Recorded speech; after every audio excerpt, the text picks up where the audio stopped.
Halo Sobat Dunia Seribu Besar, semoga Sobat selalu diberi kesehatan, panjang umur, dan rizki yang melimpah, amin.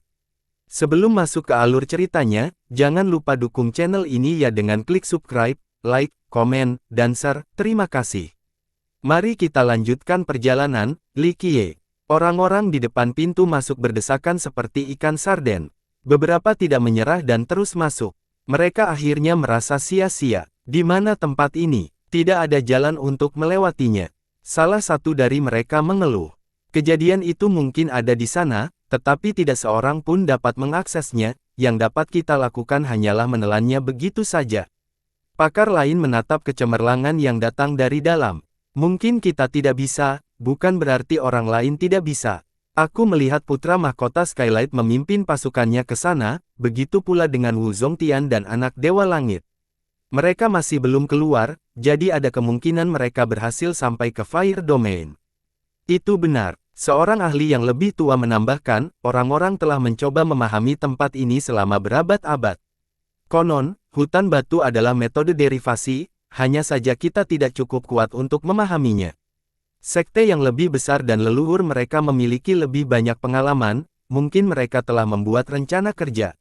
Kalau begitu, kita tidak punya harapan lagi untuk mendapatkan harta karun itu, kata seorang yang kecewa. Klang, klak, klak, percakapan mereka terputus. Mereka mendongak dan melihat ribuan pedang berkumpul di langit, tampak seperti air terjun benteng. Formasi pedang cakrawala, kerumunan yang putus asa menjadi bersemangat lagi. Mereka melihat anak-anak baptis dan beberapa leluhur mengendarai pedang mereka dengan ekspresi jelek. Sepertinya gerbang Firmamens juga gagal. Seorang pria berbisik, takut didengar. Semua orang dapat melihat bahwa mereka bertahan cukup lama. Meski demikian, hasilnya tetap sama. Mereka membuat satu kesalahan dan dipaksa keluar, sehingga kerja keras mereka menjadi sia-sia. Itulah sebabnya ekspresi mereka sah. Mereka mengikuti metode terbaik yang dihitung oleh sekte mereka dengan jujur. Hanya ada satu kesalahan sejauh yang mereka ketahui yang membuat mereka tersingkir. Sekali lagi, sang anak baptis dan para leluhur berdebat. Mereka telah menghabiskan banyak waktu dan tenaga untuk percobaan pertama itu. Sementara itu para penonton menghela napas lega sambil melihat formasi pedang. Setidaknya, masih ada secercah harapan. Sekte yang kuat dan formasi yang perkasa ini tidak lebih baik dari mereka. Mengapa tempat ini begitu aneh? Seperti labirin yang tak berujung. Seorang kultivator telah mencoba puluhan kali hingga saat ini. Karena aku pernah mendengar, tempat ini mungkin merupakan bagian dari urat leluhur. Suatu hari, Dao menjadi kacau dan aliran balik menghancurkan urat leluhur dan wilayah spasial memudar, sehingga menghasilkan hutan batu ini. Seorang pelukis terpelajar bercerita tentang asal-usulnya. Dia melanjutkan pidatonya sebentar dan memikat para pendengar. Ledakan. Sebuah ledakan keras terjadi dan pasukan kavaleri lain muncul di luar pintu masuk. Beberapa anggota berada di tanah. Kavaleri Naga Langit. Orang-orang mengenali kelompok itu karena komandannya adalah Pangeran Langit pertama yang terkenal. Dia tampak dalam kondisi menyedihkan saat ini, tetapi tidak ada yang terluka. Dia berteriak dan memerintahkan anak buahnya untuk berkumpul kembali dan mendirikan kemah. Pihak Firmamens pun merasa lebih baik melihat kegagalan mereka. Begitu pula dengan para penonton. Seberapa jauh langkahmu, anak baptis? Pangeran pertama berbicara lebih dulu dan memecah kebuntuan. Tidak mendekati domain api. Anak baptis itu tersenyum kecut dengan sedikit rasa malu ketika mengatakan yang. Sebenarnya, kami tidak bernasib lebih baik. Sang pangeran menggelengkan kepalanya, kami hampir tidak melihat wilayah kekuasaan di kejauhan, tetapi hanya itu. Langkah selanjutnya membawa kami keluar. Pangeran dan pasukan berkuda bergerak serentak dengan sempurna, hampir seperti mereka adalah satu kesatuan. Sayangnya, perhitungannya masih salah. Mungkin derivasi dan perhitungan kita belum lengkap. Sang pangeran mengemukakan pendapatnya. Anak baptis itu bertukar pandangan dengan para leluhurnya setelah mendengar hal ini. Orang-orang dapat melihat bahwa kedua kelompok ini seharusnya bekerja sama. Namun, itu akan menjadi berita buruk bagi orang lain. Berdengung. Energi sejati kekacauan menyela percakapan mereka bersama dengan Yin dan Yang. 6 orang muncul dari kekacauan itu, dipimpin oleh seorang pemuda yang mengagumkan. Wu Zongtian. Kerumunan tahu siapa dia. Mereka juga mengacau, bisik yang lain. Mereka yang sebelumnya merayakannya secara internal. Mereka paling khawatir tentang gerbang Yin Yang. Kekuatannya sudah cukup kuat. Dengan tambahan harta karun ini, kekuatannya akan setara dengan harimau bersayap, tidak ada satupun di utara yang dapat menghentikan mereka saat itu. Setelah debu mereda, semua orang kembali ke garis awal. Saudara Wu, bagaimana situasinya?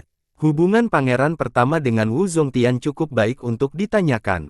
Kami tidak dapat memasuki wilayah itu, tetapi perbendaharaan itu pasti ada di sana. Wu Zongtian mengungkapkan. Akibatnya, massa pun bersorak. Bagian yang berada di dalam hutan batu, tidak akan ada satupun yang bisa mendapatkannya. Beberapa orang tidak dapat menerima hal ini. Sementara itu, para jenius muda saling melirik. Kenyataannya, mereka tidak banyak berkontribusi pada upaya ini. Para leluhur yang kuat dari sekte mereka dengan hati-hati menghitung jalur perjalanan. Sayangnya, tampaknya ada kesalahan di sana. Untuk memasuki wilayah tersebut, para leluhur ini mungkin perlu datang sendiri. Namun, situasi di utara cukup sulit untuk mencegah hal ini. Bagaimana dengan kota leluhur? Apakah mereka berhasil sampai di sana? Tanya Zongtian. Kekuatan ini sama sekali tidak bereaksi terhadap kemunculan harta karun itu. Ini adalah wilayah mereka namun tidak ada leluhur di sana yang bergerak. Oleh karena itu, negara-negara adikuasa kesulitan untuk mengundang leluhur mereka yang perkasa untuk datang. Jika keberadaan ini memasuki harta karun ancestral, hal itu mungkin akan membuat para leluhur golem pseudo-atavistik terbangun, tidak ada yang menginginkan perkembangan ini. Di sisi lain, tidak ada gunanya bagi para jenius ini untuk mencoba. Para leluhur dari ancestral akan menutup mata terhadap persaingan para pemuda. Wu Zongtian dan yang lainnya tidak tahu apa yang dilakukan leluhur. Harta karun itu ada di sana. Bagaimana mungkin mereka tidak menginginkannya? Ketiga raksasa itu gagal dalam upaya pertama mereka untuk melegakan penonton. Semua orang mulai lagi dari titik awal. Pada titik ini, Wu Zongtian, pangeran pertama Skylight, dan anak baptis Cakrawala memutuskan apakah akan bekerja sama. Suasana menjadi tegang selama diskusi ini. Semua orang menjadi khawatir karena sekte ketiga ini mungkin benar-benar melakukannya. Jika demikian, tidak ada kekuatan lain yang akan mendapatkan apapun dari kas negara. Hei, ku dengar ada peta hutan yang beredar. Sebuah peta muncul tiba-tiba, dan bukan hanya satu. Awalnya, beberapa orang mencoba menyembunyikannya dan menyadari bahwa ada banyak sekali yang tersedia. Akhirnya, hampir semua orang di hutan berhasil mendapatkannya. Ada peta untuk ini. Beberapa orang menghilang pada awalnya karena pengalaman mereka membuat mereka tahu sifat tempat ini yang selalu berubah. Peta tidak berguna karena tidak dapat berubah juga. Mereka segera mengetahui bahwa hal itu tidak terjadi. Ini bukan peta biasa, ada metode yang jelas yang menentukan kapan harus masuk dan langkah yang benar. Seorang tetua dengan hati-hati mempelajarinya dan berkata, beberapa orang penting berhasil mendapatkannya dan menjadi terkejut. Ada beberapa metode dan rute yang dijelaskan dengan cermat. Mereka tampaknya sedang memperhitungkan perubahan batu-batu tersebut. Ini adalah jenis perhitungan. Ketiga jenius itu tercengang, sama halnya dengan para leluhur dari sekte mereka. Sangat teliti, dapat memperhitungkan perubahan dalam sehari dan sehari malam. Siapa yang melakukan ini? Seorang leluhur dari Yin yang bergumam. Sumber peta tersebut masih belum diketahui. Meskipun demikian, para leluhur terkejut melihat perhitungan yang begitu akurat. Bahkan gerbang Yin yang tidak memiliki metode setingkat ini. Ketiganya memeriksa peta mereka dan menemukan bahwa peta mereka identik. Para pendaki yang menggigil, bertanya-tanya tentang makhluk menantang surga yang mampu memahami hutan batu. Seberapa kuatkah orang ini? Mereka menjadi penasaran dan mencoba menyelidiki sumbernya. Sayangnya, tidak ada hasil. Ayo pergi. Beberapa orang mulai kehilangan kesabaran dan mulai memasuki hutan agar bisa sampai ke perbendaharaan terlebih dahulu. Mereka bergegas menuju pintu masuk seperti banjir. Benar saja, mengikuti peta memungkinkan mereka masuk lebih dalam ke sana. Kekuatan ketiga besar itu semakin menakjubkan dengan keakuratan peta itu. Setiap langkah diperhitungkan dengan sempurna. Mereka melihat pemandangan dan harta karun yang luar biasa lagi. Sebagian melihat pagoda emas di puncak gunung, lembah yang dipenuhi energi keberuntungan, dan rusa giok yang bermain-main di semak-semak tampak seperti roh hutan. Tempat ini memiliki banyak tanaman herbal dan pohon istimewa beserta harta karun misterius. Seluruh tempat itu sendiri sudah bisa dianggap sebagai harta karun. Sayangnya, orang hanya bisa menatap. Beberapa orang kalah karena keserakahan mereka dan mencoba meraih harta karun. Pemandangan di hadapan mereka tiba-tiba berubah dan mereka dikirim kembali ke pintu masuk. Semua usaha mereka menjadi sia-sia. Yang lain memperhatikan hal ini tetapi mereka tetap tidak menyerah. Mereka terus bereksperimen untuk menemukan cara merebut harta karun tersebut. Hanya sedikit yang berhasil. Misalnya, seorang leluhur melakukan perhitungannya sendiri pada bunga di dasar sebuah puncak. Akhirnya, ia mengabaikan kehati-hatiannya dan bertanya, coba saja. Dia menggunakan kekuatan untuk mendapatkan koordinat dimensi yang bergeser dan melakukan pergerakan sempurna di ruang angkasa. Pop, benar saja, dia mendapatkan koordinat yang tepat dan berhasil memasuki puncak untuk mengambil bunga itu. Seorang leluhur dari gerbang Star Shifter mendapat bunga aneh. Berita ini menyebar ke seluruh wilayah. Harta karun itu nyata, bukan ilusi. Hal ini telah dikonfirmasi. Haruskah kita mencoba? Semakin banyak orang yang ingin mencoba. Kebanyakan orang memahami bahwa harta benda kekaisaran tidak terjangkau. Lebih realistis untuk mencari harta karun lainnya. Sayangnya, ketanyaannya kejam. Para petualang biasa tidak memiliki kesempatan untuk mendapatkan apapun. Hanya para leluhur yang perkasa yang dekatnya tidak dapat memperoleh set koordinat yang tepat untuk memasuki dimensi yang bergeser. Sedangkan untuk 3 kekuatan teratas, mereka tidak tertarik pada harta karun lainnya. Tujuan mereka adalah untuk masuk lebih dalam ke dalam hutan. Peta itu membantu mereka bepergian dengan bebas dan tidak membutuhkan waktu lama sebelum mereka mencapai domain api. Panasnya tak tertahankan bahkan dari kejauhan. Mereka melihat daratan mati di hadapan mereka. Wilayah api. Mereka secara langsung mengenali daerah itu. Domain api sudah dikenal luas meskipun orang-orang belum pernah ke sana. Tanahnya hangus, puncak-puncak dan gunung-gunung masih di sana, hanya terbakar dari atas ke bawah. Lumpur dan tanah berwarna hitam. Tempat-tempat yang paling tidak terpengaruh berwarna kuning. Setelah mengamati lebih dekat, orang masih bisa merasakan gelombang panas yang tak kentara menghantam tempat itu. Namun, hal yang paling menarik dari tempat ini adalah bagian dalamnya. Rupanya ada objek yang menyala di sana. Apinya cukup kuat untuk mencapai langit biru, ingin membakarnya hingga berlubang. Api ini sangat dahsyat, gelombang panas yang memancar darinya tampak seperti badai. Mereka berbentuk naga dan membakar semua yang ada di dekatnya dan semua penyusup. Ini adalah satu-satunya api yang tersisa di Fire Domain, yang terletak di wilayah terdalam. Ini mungkin sumber suhu tinggi yang ditemukan di sini. Para penonton di kejauhan menjadi takut oleh gelombang panas yang dahsyat itu. Api-api ini tampaknya tidak suka ada penyusup. Mereka siap membakar apapun yang mendekat. Entah bagaimana badai api ini terbentuk, terutama badai yang ada di sana. Mereka mengira raksasa telah meninggalkan tempat itu. Panas yang menyengat membuat orang lain enggan mendekat. Lihat, di sana, seorang pengamat yang ingin melihat pilar cahaya yang datang dari sebuah gunung di sana. Banyak yang memusatkan perhatiannya dan melihat bahwa itu berasal dari sebuah platform Dao, tampak kuno dari era lama. Gayanya benar-benar berbeda dari Fire Domain lainnya. Mungkin suatu hari gaya itu akan menurun. Platform ini memiliki portal dengan lampu yang berputar. Menyeberanginya akan membawa seseorang ke dunia lain. Wilayah api seharusnya tidak memiliki sesuatu seperti itu pasti pintu masuk ke perbendaharaan kaisar. Seorang leluhur langsung tahu apa itu. Apakah kau mengatakan padaku bahwa perbendaharaan menempati seluruh dimensi? Beberapa orang mulai berfantasi. Beberapa orang tidak terkejut sedikit pun dengan hal ini. Prestasi sang kaisar jauh melampaui imajinasi. Meskipun demikian, ada pula yang menganggap hal ini dibesar-besarkan dan tidak setuju, harus ada batasannya, bagaimana bisa memenuhi semuanya. Kenapa tidak? Kaisar penyerang abadi adalah yang terakhir di zaman ini dan seharusnya memiliki harta karun terbesar. Menurut legenda, Kaisar pergi ke langit dan memetik bintang-bintang lalu turun ke 9 neraka menuju lautan gelap yang tak terbatas. Bagaimana tempat yang kecil bisa menampung semua harta karun ini? Kaisar kemungkinan besar menaklukkan seluruh dimensi demi hal ini.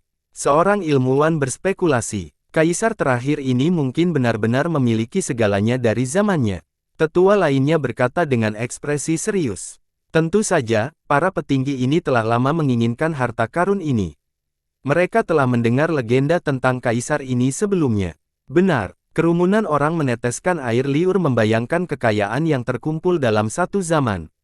Hanya dengan mendapatkan 1/10, tidak, 1/100 saja sudah cukup untuk membuat seseorang lebih kaya dari kerajaan besar. Apa yang kita tunggu? Orang-orang bergegas menuju portal. Mereka memasuki wilayah itu dan merasakan gelombang panas menyengat di sekitar mereka, mengubah mereka menjadi ayam panggang. Gelombang yang tiba-tiba ini sungguh mengerikan, langsung memasaknya dari luar hingga dalam. Aktifkan. Salah satu dari mereka memindahkan hukum jasa mereka dan menciptakan penghalang. Sayangnya, ini sama saja dengan menambahkan garam ke lautan. Api di sini tidak begitu terlihat tetapi orang masih dapat melihat pelengkung spasial akibat suhu, seperti seseorang yang disiram logam cair kemana-mana. Ah! Gelombang pertama para petualang tidak dapat menahan panas dan meleleh seperti karet. Tubuh mereka menetes ke bawah menjadi tumpukan sebelum meleleh sepenuhnya. Hanya asap yang menyebar yang tersisa, bahkan tidak ada abu. Yang lainnya tidak dapat mundur tepat waktu dan mengalami nasib yang sama. Semua ini terjadi dalam sekejap mata dan membuat orang-orang yang berdiri di dekat perintah itu ketakutan. Beberapa orang panik dan menarik kaki mereka tepat pada waktunya. Meskipun demikian, beberapa master tidak mempercayai hal ini dan menggunakan harta karun sakti mereka. Berdengung, hukum Dao melayang di sekitar mereka sebagai tindakan pertahanan. Zas, ini berhasil menghentikan suhu, sehingga mereka bisa menyelam lebih dalam. Sayangnya, mereka sangat meremehkan kekuatan domain tersebut dan mendapati bahwa panasnya beberapa kali lebih tinggi. Harta karun mereka pun mulai rusak. Jangan, lari. Mereka berteriak ketakutan dan mencoba lari secepat mungkin. Sudah terlambat, asap mulai muncul di udara lagi. Hanya yang terkuat di antara mereka yang berhasil keluar dari domain tersebut tepat waktu. Sial, hampir saja. Dia menghela napas lega. Pop, sayangnya sekali, semua otot dan urat dalam tubuhnya telah meleleh dan ia meletus seperti gelembung darah. Segala sesuatu yang ada di dalamnya keluar dalam bentuk cairan. Orang-orang terdiam sambil berteriak dan lari. Mengerikan sekali, mereka saling bertukar pandangan karena takut. Kita benar-benar tidak bisa masuk. Mereka pikir itu mustahil. Beberapa orang memiliki banyak harta karun, tetapi itu saja tidak cukup. Apa yang menyebabkan panas ini selama jutaan tahun? Apakah itu dari lokasi yang jauh? Seorang ahli menatap satu-satunya api itu. Beberapa orang menatap ke arah trio jenius itu. Pasukan mereka juga hadir. Ketiganya memasang ekspresi serius pada titik ini. Kita tidak bisa masuk dan mendapatkan api itu. Pangeran pertama Skylight berbicara lebih dulu. Saya mendengar bahwa penguasa Dao Langit pernah ke sini sebelumnya. Seorang leluhur bertanya dengan heran, apakah Anda tahu lebih banyak tentang ini, Yang Mulia? Sang pangeran berdoa sejenak sebelum menjawab, benar saja, sang leluhur berhasil mencapai area terakhir dan mengumpulkan sebagian api. Ini sungguh menakjubkan, tetapi tidak mengherankan. Penguasa Dao ini sangat kuat, ini sesuai dengan kemampuannya. Tempat ini adalah rumah burung Phoenix. Sebuah suara darimu terdengar, penguasa Dao Langit datang mencari sarang burung Phoenix, bukan untuk mengumpulkan api. Hanya saja dia akhirnya gagal. Orang-orang menoleh dan melihat seorang lelaki tua yang wajahnya ditutupi topi bermotif bunga. Anggota kelompoknya yang lain juga tampak misterius. Mereka dari Divine Stone Ridge. Seseorang berbisik pelan. Banyak kultivator yang menangkupkan tangan mereka untuk menyambut mereka. Para golem itu benar-benar membungkuk. Ini adalah garis keturunan golem terkuat di luar kota leluhur. Namun, mereka selalu bersikap rendah hati. Konon mengatakan mereka memiliki urat nadi yang besar. Inilah sumber kekuatan mereka. Hanya sedikit murid dari punggung bukit yang pernah menjelajahi dunia, oleh karena itu sungguh mengejutkan melihat para ahli ada di sekitarnya.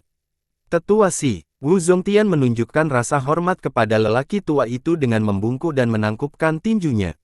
Yang terakhir merespon dengan anggukan kecil. Seorang leluhur merasa komentar sebelumnya sangat menarik dan bertanya dengan hormat, Penatua Si, apakah domain api benar-benar rumah burung Phoenix?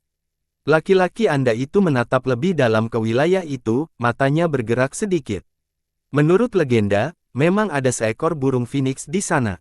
Burung itu berkeliaran di seluruh wilayah dan akhirnya menetap di urat nadi leluhur.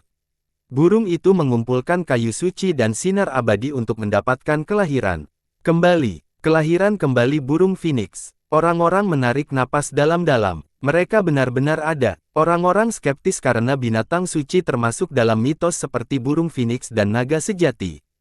Beberapa jenis naga mungkin disebut naga sejati, tetapi keduanya bukanlah hal yang sama. Tidak seorang pun pernah melihat binatang suci sejati sebelumnya, jadi mereka tidak percaya pada kisah kelahiran kembali ini. Orang tua itu juga tidak menjelaskan lebih lanjut. Orang-orang kembali mengalihkan perhatian mereka kepada pangeran pertama. Negara ini seharusnya memiliki lebih banyak catatan mengenai domain api karena pendirinya. Sang pangeran tidak mengatakan apa-apa sambil sedikit mengangkat alisnya. Catatlah di sana, hanya saja bukan alasan mengapa patriarki mereka datang ke sini. Biar aku coba. Seorang leluhur dari Yin yang melangkah maju dan menggunakan harta karunnya untuk perlindungan. Ia adalah hukum Dao yang melingkarinya, yang berpuncak pada baju zirah yang mengeluarkan raungan naga dan harimau. Ini memberinya kekuatan buas. Sangat kuat. Para penonton siap kagum. Dia melangkah maju dan memasuki domain api, melesat di langit membawa seekor naga, tidak perlu waktu lama sebelum dia mendekati puncak dengan platform Dao karena kecepatannya. Uap tebal tiba-tiba mengepul di dalam perut. Kekuatan dan hartanya tidak dapat bertahan lama karena panas. Sialan, gerutunya dan terpental mundur dengan tergesa-gesa. Ia berhasil keluar tetapi ada lepuh di sekujur tubuhnya, menyebabkan ia menjerit kesakitan. Rekan sekerja mengoleskan salep di tempat itu dan menyembuhkan lukanya. Kerumunan orang menarik napas dalam-dalam. Bahkan leluhur Yin yang perkasa tidak dapat menahan panas ini. Yang lain tidak mempunyai kesempatan yang sama sekali.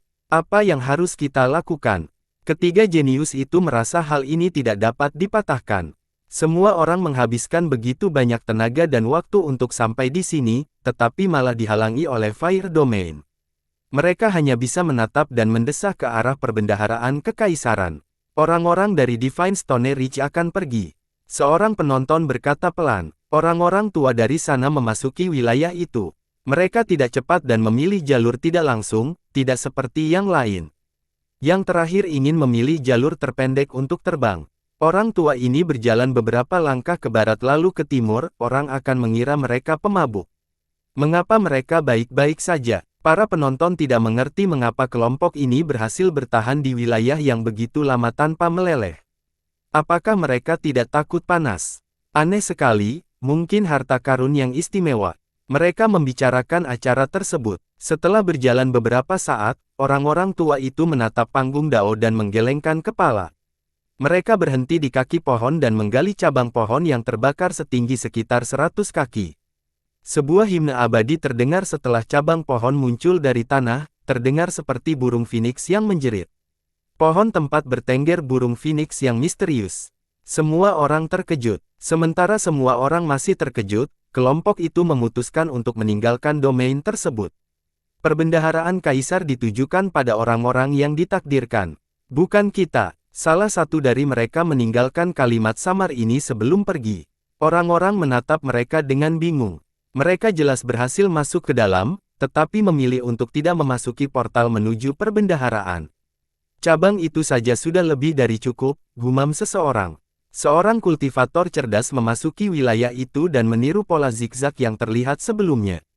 Namun, ia hanya mengingat bagian pertama dan mulai merasakan panasnya keesokan harinya. Ada jalan pintas di sini. Kerumunan itu menyadari hal ini dan masuk tanpa cedera. Yang pertama sampai di bukit dan menggali tanah untuk menemukan banyak permata api yang berharga. Yang lain juga menggali tanah. Tempat itu menjadi ramai dengan hasil yang bervariasi, ada yang tidak menemukan apapun atau ada yang memperoleh keuntungan besar. Sayangnya, mereka hanya mengingat jalan yang pendek sehingga harta karun yang mereka temukan terbatas di sana. Meskipun demikian, itu masih cukup bagi mereka untuk menggali sepanjang hari. Di sisi lain, tiga besar tidak tertarik pada harta karun ini. Mereka memulai pasukan dan formasi mereka hanya untuk perbendaharaan kekaisaran. Bagaimana kalau membangun jembatan? Suara yang sangat menyenangkan terdengar saat mereka terjebak. Kereta Phoenix muncul di cakrawala, tampak sangat anggun. Kereta itu dihiasi dengan batu giok kerajaan dan memiliki lambang Phoenix. 4 burung giok menariknya ke depan. Seorang wanita dengan gaun phoenix duduk di atasnya, tampak cantik, anggun, dan berwibawa. Orang-orang tak dapat menahan diri untuk menundukkan kepala di hadapannya, tak dapat melihat lurus ke depan.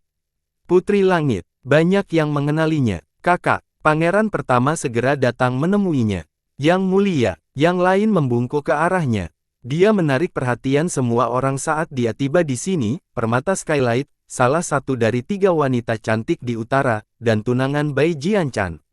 Baik dia maupun saintes Perstone dari kota leluhur telah bertunangan dengan Bai Jianchan. Namun, dia lebih populer.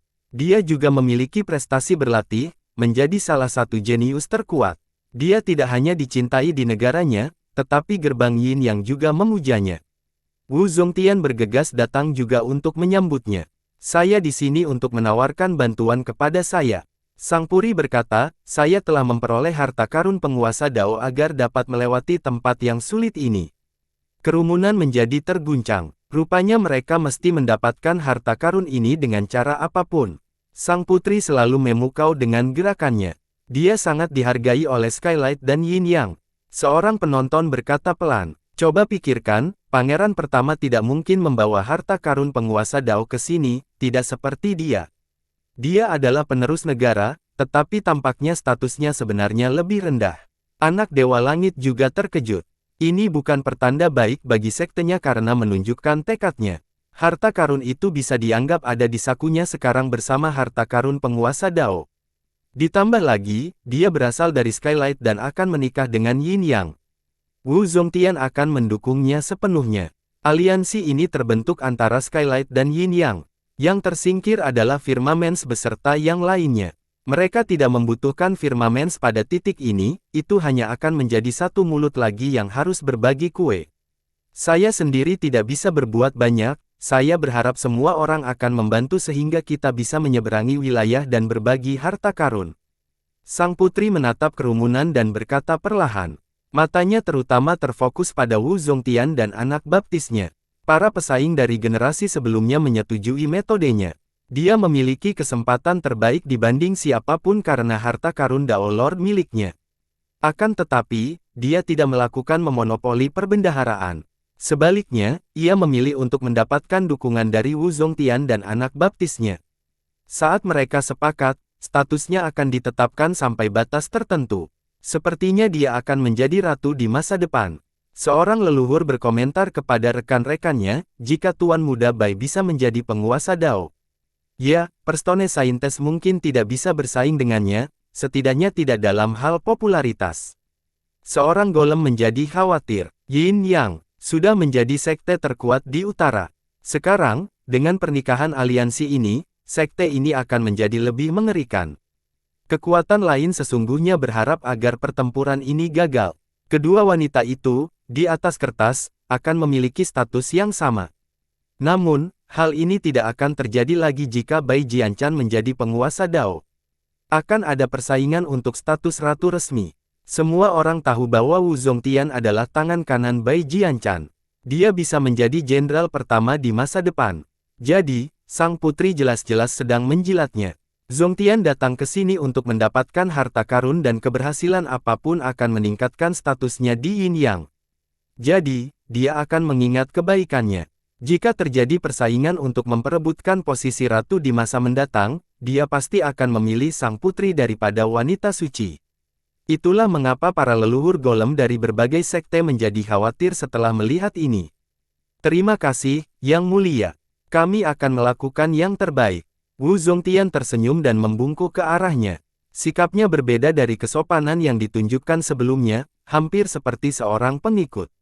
Aku akan menyimpan kebaikan hatimu, putri. Anak baptis itu juga membungkuk ke arahnya. Kalian terlalu sopan, tuan-tuan. Jianchan akan segera keluar, jadi kita berusaha sebaik mungkin untuk membuka jalannya. Sang putri berbicara dengan bebas dan mengesankan, gaya seorang calon ratu. Orang-orang mengira bahwa hal ini terjadi karena ia dibesarkan dalam keluarga kekaisaran. Gaya dan metodenya jauh melampaui yang biasa. Bahkan anak baptisnya ingin berada di sisi baiknya. Dia mungkin akan menjadi kandidat yang baik untuk menjadi jenderal pada hari berikutnya. Tuan Muda Bai akan segera keluar. Anak baptisnya, Zhou Tianhao, menjadi terkejut. Ya, sang putri mengangguk dan berkata, Bai Chan telah mencapai tingkat suci jadi dia sedang mengonsolidasikan kultivasinya saat ini. Dia pasti akan datang ke sini setelahnya untuk bertemu dengan para pahlawan dunia. Para pendengar menarik napas dalam-dalam. Salah satu dari mereka berkata, sungguh luar biasa, berada pada level suci di usia yang begitu muda. Apakah dia yang termuda saat ini?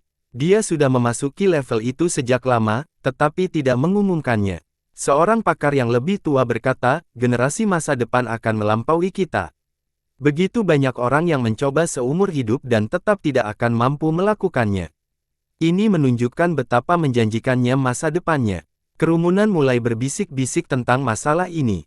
Beberapa orang terkejut dengan fakta ini. Mayoritas leluhur di sini tidak dapat mencapai tingkat ini. Mereka yang berhasil mencapainya di usia tua.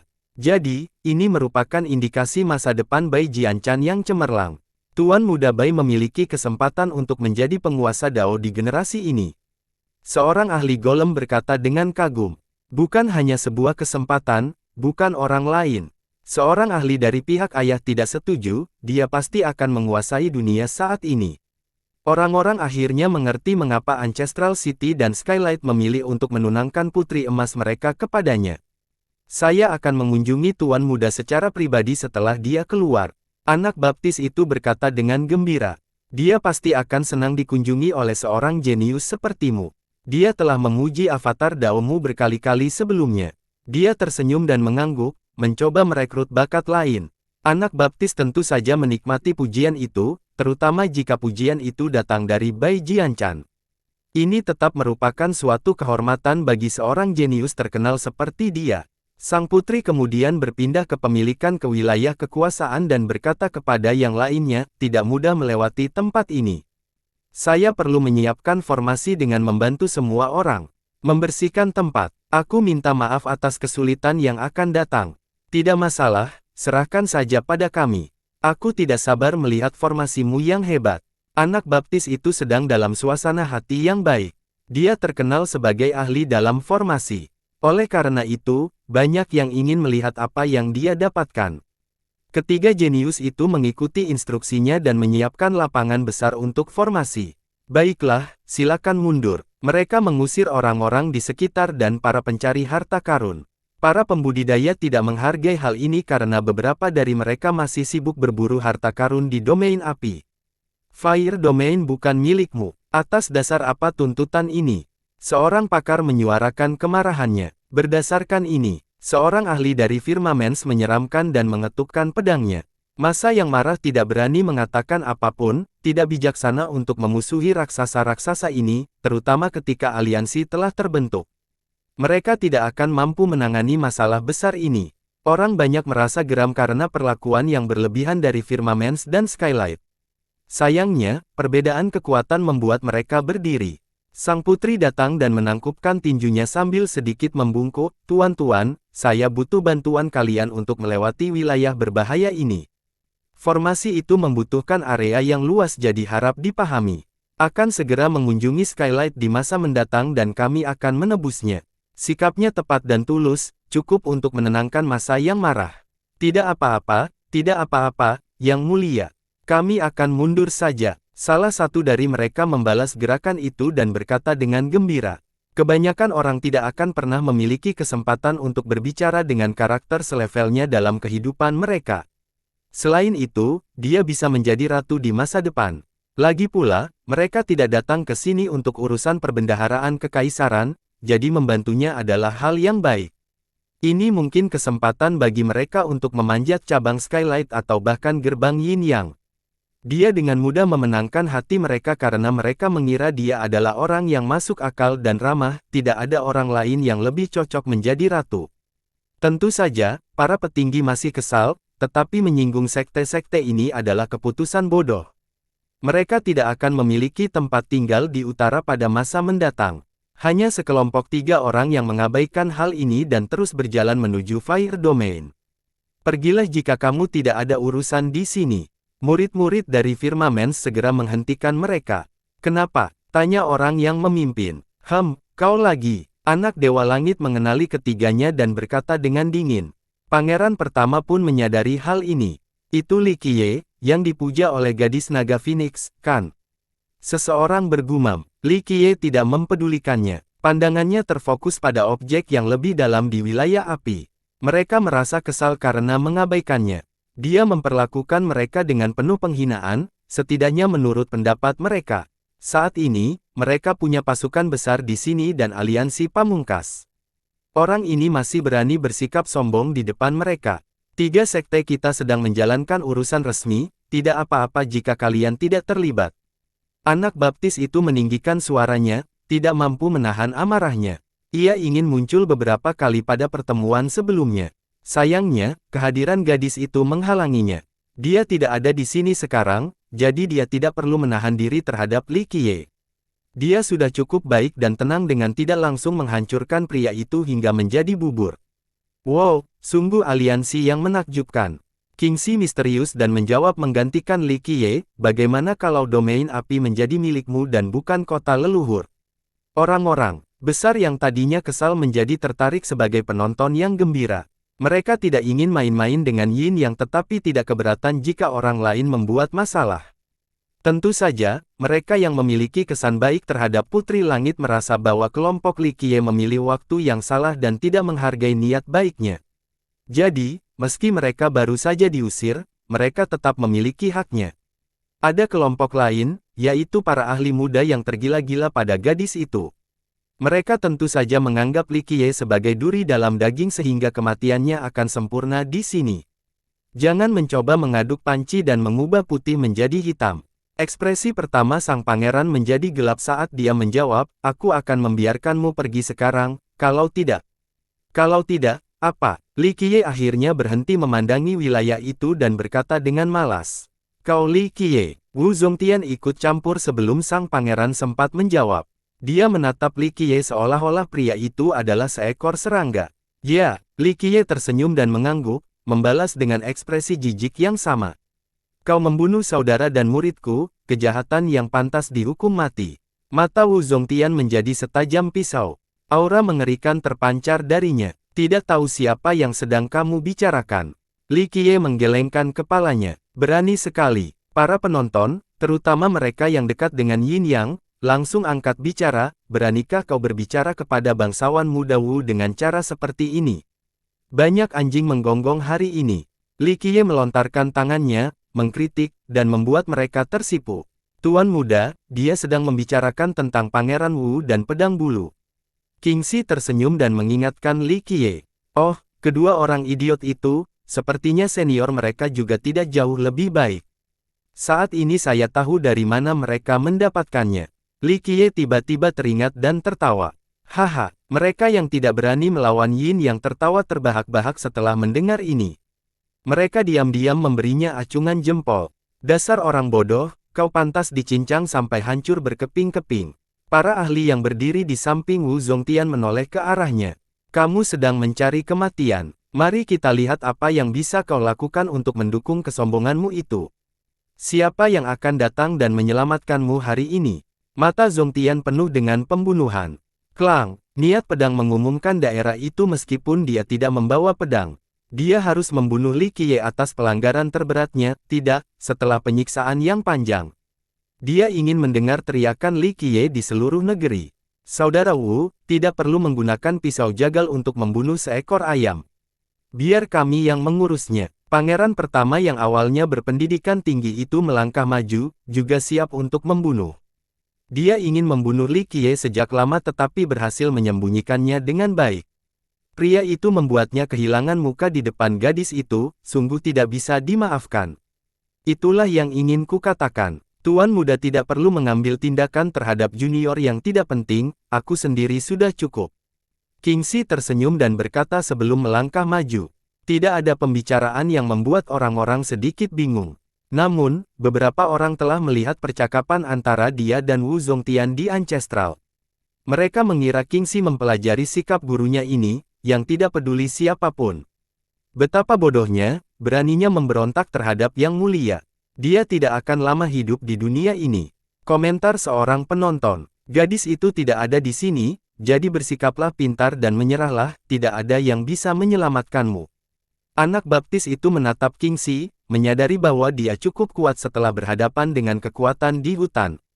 Batu, gadis itu telah meninggalkan Ancestral sehingga anak baptis dan pangeran menganggap ini sebagai kesempatan terbaik. Mereka tidak perlu lagi menahan diri terhadap Li Qiye. Banyak orang di antara kerumunan yang iri pada Li Qiye. Mereka ingin melihatnya menurunkan pangkatnya dan menyingkirkannya. Kau benar-benar buta. Kingxi dengan marah menjawab, hanya orang sepertimu yang akan berpikir bahwa Tuan Muda membutuhkan perlindungan dari gadis itu. Dia sebenarnya telah menyelamatkan nyawa anjingmu saat itu, tetapi kau tidak tahu. Para jenius yang belum pernah mengalami penghinaan seperti itu sebelumnya, dicap buta di depan umum. Ekspresi mereka tentu saja masam, kemarahan mereka membuat mereka tidak dapat memikirkan situasi tersebut. Kau sudah selesai. Kilatan mematikan terpancar dari mata anak baptis itu, menusuk penglihatan semua orang. Kau memilih neraka, bukan surga. Kau hanya bisa menyalahkan dirimu sendiri. Ada batasan untuk bersikap tenang. Kingxi memotong perkataannya dan tersenyum, siapapun bisa melontarkan kata-kata kasar dan hanya itu yang bisa kau lakukan. Ekspresi anak baptis itu menjadi tidak sedap dipandang. Li Qiye mengetuk dan memerintahkan, beri mereka pelajaran. Setelah itu, dia mengambil tanah dari tanah dan menghitungnya dengan cermat. Kau mendengarnya, aku harus memberi pelajaran sekarang. Kingxi tertawa, tampak seperti rubah yang memanfaatkan kekuatan harimau. Kita lihat saja siapa yang membanggakan diri. Pangeran pertama membalas. Yang mulia, berikan pelajaran kepada bocah bodoh ini tentang bagaimana bersikap dengan benar. Kerumunan mulai bersorak. Baiklah, aku akan mengajarimu sebagai pengganti gurumu. Kata anak baptis itu dengan tegas. Dengan kemampuanmu yang minim, kalian berdua harus bekerja sama untuk menghemat waktuku. Kingxi menjawab dengan santai. Kalian berdua, pergilah dan lihat apa yang bisa dia lakukan. Ucap sang putri di kereta perangnya. Aku akan mengawasinya, rekan-rekan Taois. Wu Zongtian tersenyum, tatapannya yang membunuh pada Li Qiye. Dia siap mengambil kepala Li Qiye dan mempersembahkannya kepada saudaranya yang telah gugur. Kemudian, kita semua akan melihat apa yang bisa dilakukan oleh pangeran pertama Skylight dan penerus Firmamens. Dua orang lainnya saling bertukar pandangan. Pangeran pertama bergerak untuk menjepit Kingxi, menghentikan jalan keluarnya. Meskipun mereka terdengar percaya diri, mereka bersikap hati-hati karena Kingxi sangat kuat. Remukkan mulutnya supaya dia tahu bagaimana harus bertindak. Seorang pakar terdiam. Benar sekali, pukul pelayannya dulu baru tuannya. Mereka tidak akan bicara lagi mulai sekarang. Mayoritas orang tampaknya berada di pihak pangeran. Mereka lupa tentang bagaimana mereka diusir dari Fire Domain sebelumnya. Kingxi tetap tenang meski dikelilingi oleh dua musuh yang kuat. Penonton tentu saja tidak menghargai kecerobohannya. Duo itu sendiri juga marah. Mati. Anak baptis itu mengulurkan telapak tangannya untuk melancarkan serangan dahsyat, pedang-pedang mulai bersahut-sahutan. Jari-jarinya berubah menjadi 5 pedang dewa dengan energi pedang yang mengamuk. Mereka menciptakan jaring yang tak terhindarkan di sekitar Kingxi. Klang, klak, energi di wilayah pedang mulai turun ke Kingxi dengan kekuatan yang cukup untuk menghancurkan segalanya. Hanya dia yang mampu menciptakan formasi pedang kecil dengan telapak tangannya. Pangeran pertama juga melancarkan gerakannya pada saat yang sama. Ia melepaskan pukulan ganda, melepaskan dua naga yang terbang tinggi.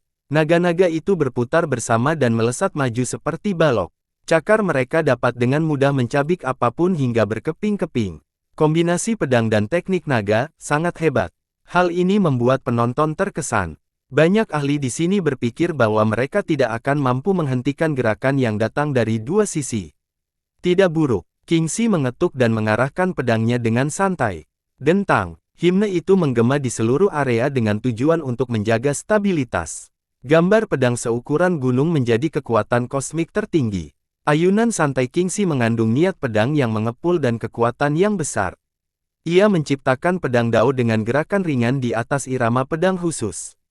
Kemampuan yang ditunjukkannya ini membuat penonton tercengang. Klang, dia menyapu formasi pedang yang datang tanpa perlawanan. Percikan api berhamburan saat anak dibaptis itu dipaksa mundur. Ledakan, ledakan. Suara itu juga menghentikan naga-naga yang datang meskipun kekuatan mereka sangat mengagumkan dan mengerikan.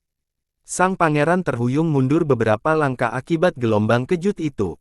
Giliranku. Kingxi meraung setelah berhasil bertahan dan mengarahkan pedangnya ke langit. Langit pun bersinar ke empat arah. Kecemerlangan pedang yang mengerikan terwujud dan menciptakan banyak pedang dewa.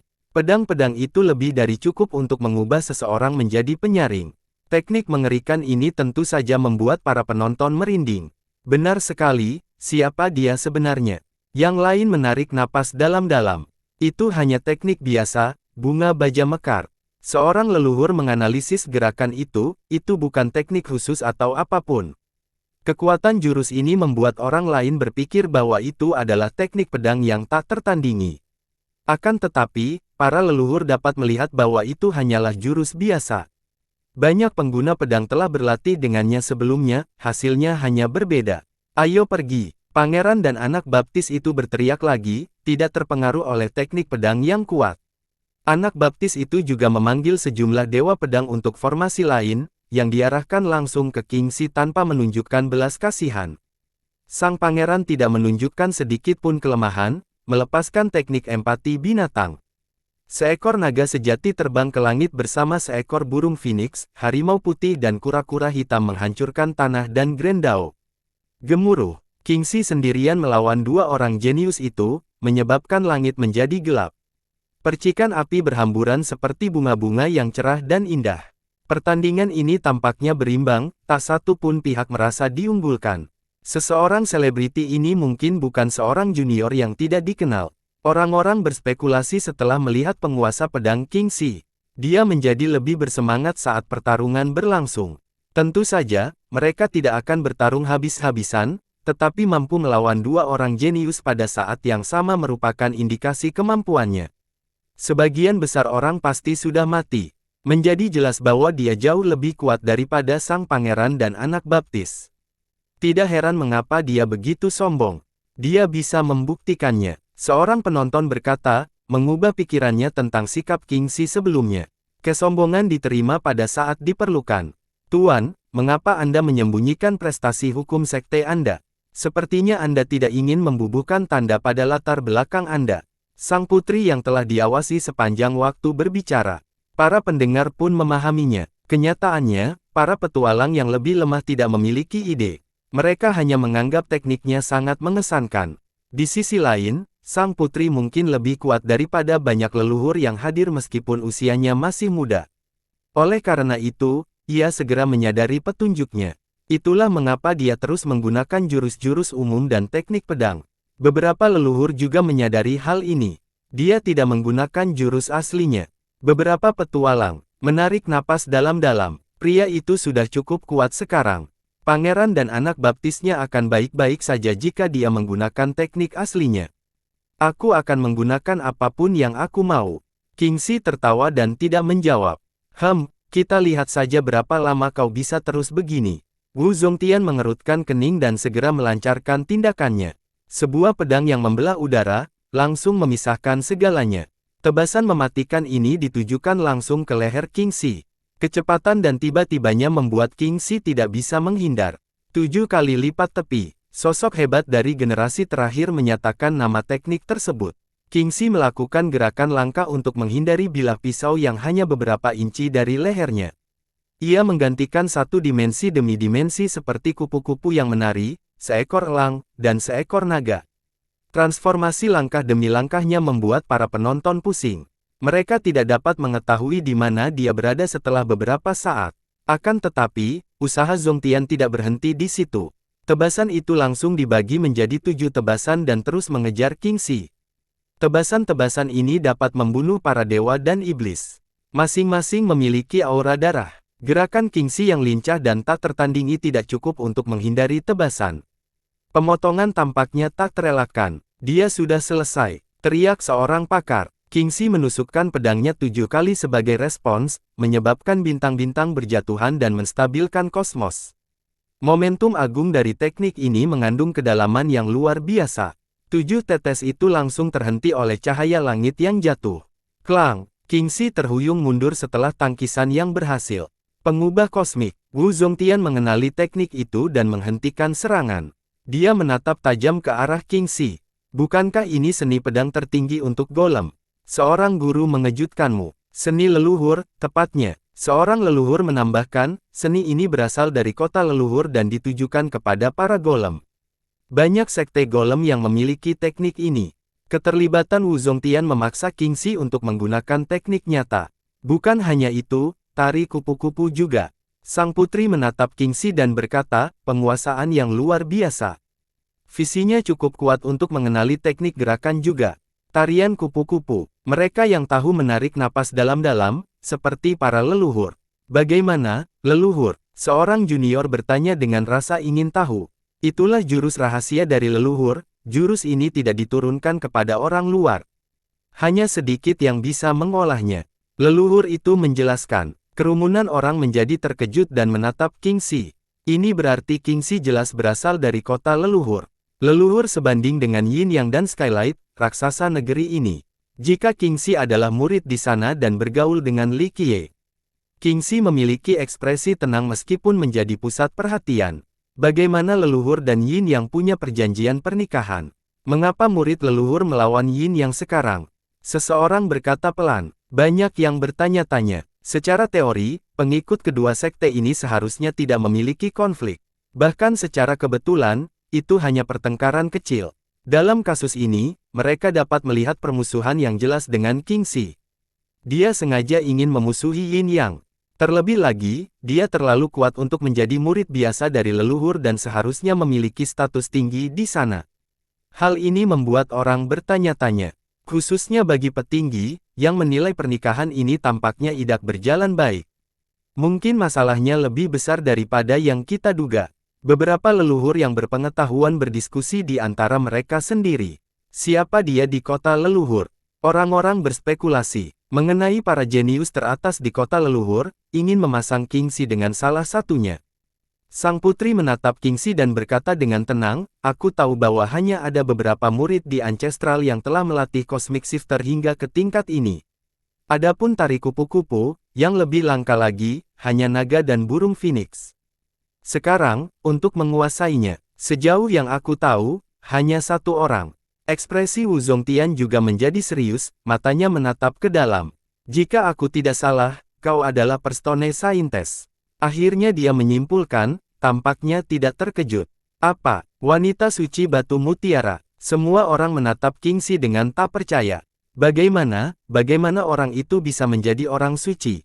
Seorang pemuda beruntung. Para petinggi dan leluhur yang lebih tua menanggapinya dengan lebih serius. Mereka menyadari imajinasi serius jika sang putri terbukti benar. Hal itu dapat menyebabkan keretakan antara Yin Yang dan leluhur.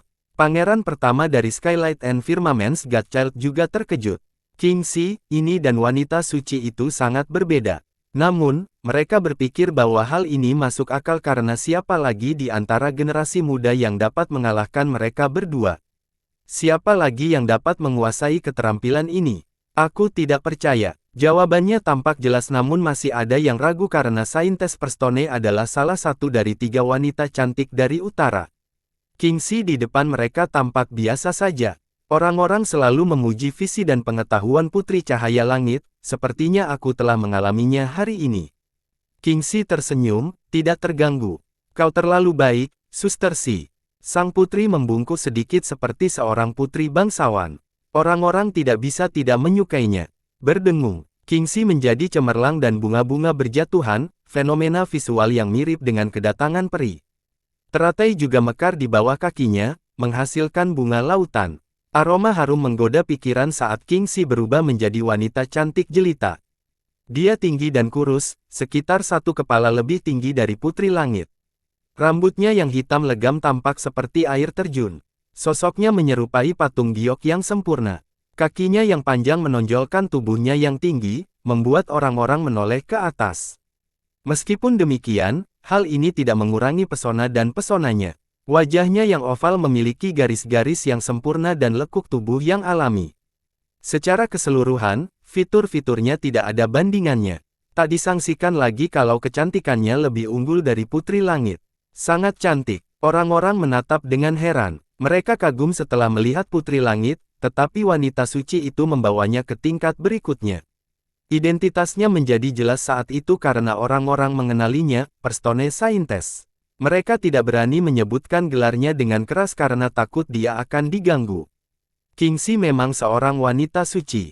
Dia menggunakan metode yang menantang surga untuk berubah menjadi pria biasa. Dia sesuai dengan ketenarannya, kata seorang penonton. Beberapa orang akan mengatakan bahwa wanita suci itu adalah orang nomor satu dari ketiganya jika Putri Langit tidak hadir. Meskipun demikian, kehadirannya memungkinkan adanya perbandingan. Anak baptis dan pangeran pertama saling bertukar pandangan setelah melihat ini. Bai Jianchan memiliki 2 dari 3 wanita cantik, sungguh beruntung. Seorang penonton bergumam cukup keras sehingga hanya dia yang bisa mendengarnya. Ketidakcocokan tersebut sudah diketahui banyak orang dan menimbulkan banyak rasa iri dan cemburu. Tentu saja, mereka tidak berani mengungkapkannya. Tuan muda Bai adalah naga di antara manusia. Seorang penggemar berkata dengan kagum. Sementara itu, si Wawa tercengang. Pria yang selama ini tinggal bersamanya ternyata adalah seorang wanita cantik yang tiada taraf, seorang putri dari kota leluhur. Teknik penyelesaian ini luar biasa. Beberapa leluhur berfokus pada hal lain. Beberapa dari mereka menggunakan penampakan katedral mereka sebelumnya tetapi tetap tidak menyadari apapun. Satu-satunya yang tidak peduli dengan situasi ini adalah Li Qiye. Keributan itu tidak mengganggunya. Tentu saja, dia sudah mengetahuinya sejak awal. Kau telah melihat penyamaranku, putri. Wanita suci Perstone itu menampakkan senyum menawan. Nama lengkapnya adalah Si Qingjian. Tidak kusangka, saudari Si. Itu hanya tebakan yang ternyata benar. Sang putri menggelengkan kepalanya. Dia menyadari kebaikan hukum dari sekte-sekte besar di utara. Hal ini memungkinkannya untuk menebak identitas asli wanita suci itu. Suasana berubah setelah identitas wanita suci itu terungkap. Semua orang termasuk 3 lawannya menjadi beku. Beberapa orang menatapnya diam-diam ke arah Li Qiye. Dia selalu tampak bersama Li Qiye meskipun bertunangan dengan Bai Jianchan. Semuanya terasa sedikit aneh. Apa yang harus kita katakan tentang ini? Seseorang bergumam. Ini berkaitan dengan 2 sekte yang kuat sehingga mereka tidak berani berbicara. Bagaimanapun, mereka bisa saja menyinggung kedua sekte dan itu tidak akan berakhir baik. Hal ini berlaku 2 kali lipat untuk gerbang Yin Yang. Sebaliknya, Putri Langit merasa lebih tenang daripada sebelumnya seolah-olah dia telah menduga hal ini. Salam, Santa. Wu Zongtian menangkis tinjunya ke arah Perstone. Anak baptis dan pangeran pertama juga melakukan hal yang sama, meskipun dengan ekspresi dingin.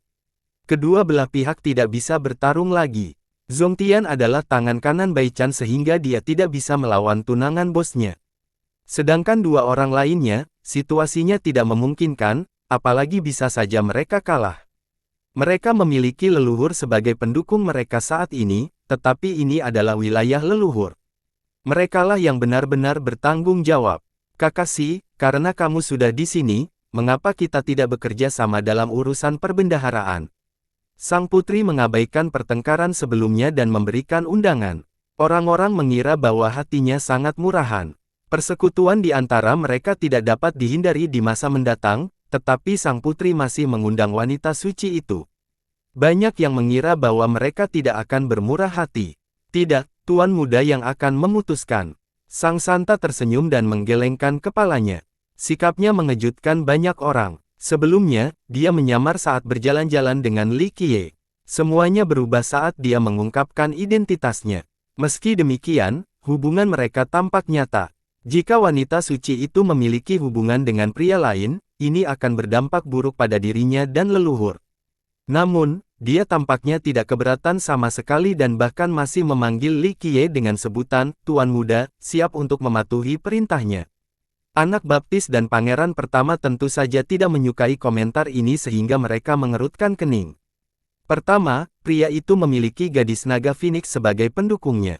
Sekarang, bagaimana dengan gadis suci Perstone? Bocah ini sangat beruntung dengan wanita, tampaknya mampu memenangkan hati mereka kemanapun dia pergi.